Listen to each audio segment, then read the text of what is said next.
Dear students, this is Dr. Archana Tiwari, Assistant Professor in Business Administration, SPC Government College, Ajmer. We have already discussed some points related with the steps in personal selling.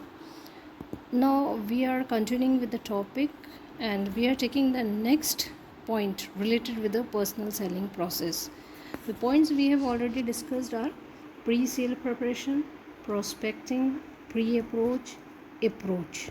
Now the fifth step is sales presentation. Now the term sales presentation refers to the presentation of the product to the customer or prospect and is closely related to the buying process. Sales presentation involve the presentation of the product and a demonstration of its features and benefits to the prospects and show how the product meets the customer's need. It attempts to increase the desire for the product and arouses the willingness of the prospects to purchase the product. And different strategies may be employed to motivate the prospects to buy the product. The salesman recognizes the prospect unsatisfied or unrecognized needs and bring home the awareness of these to the prospects. When he has made them recognize their needs, he impresses upon them the fact that the product demonstrated satisfied their needs in a better manner than other products are capable of doing. The modern techniques of sales presentation is based on attention, interest, desire, action and satisfaction. AIDS means ध्यान आकर्षण करना, उनका interest show देखना, साथ में उसकी इच्छा क्या है उससे संबंधित एक्शन लेना और उसके बाद में ग्राहक को सेटिस्फेक्शन देना. Attention is attracted through a proper approach.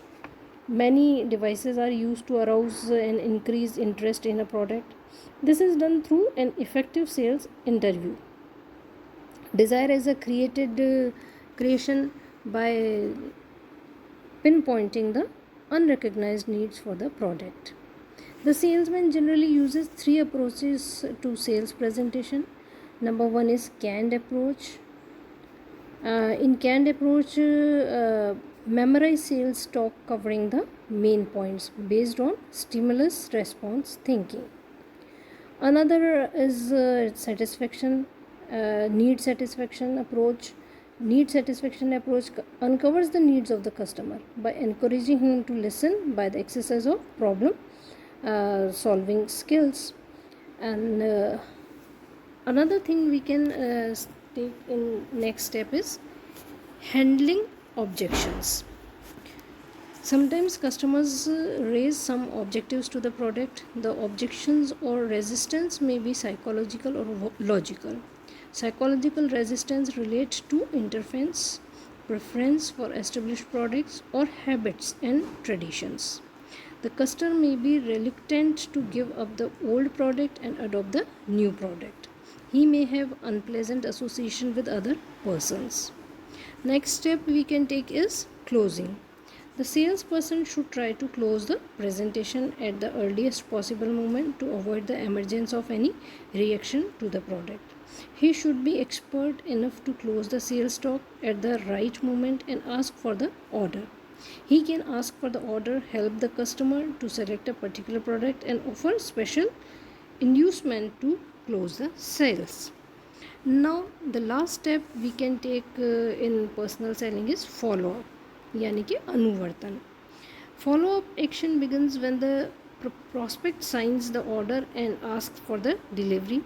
The salesman arranges for the dispatch and delivery of the product. Facilities grant of credit reassures the buyer about the wisdom of his decision and minimizes the dissatisfaction he might feel. The sale is complete when the buyer is satisfied. It is a well-known saying that the sale is made not in the mind of a salesman, not over the product's place, but in the mind of the buyer. The sale is final because the customer is motivated to buy the product to solve his problem or to meet his needs.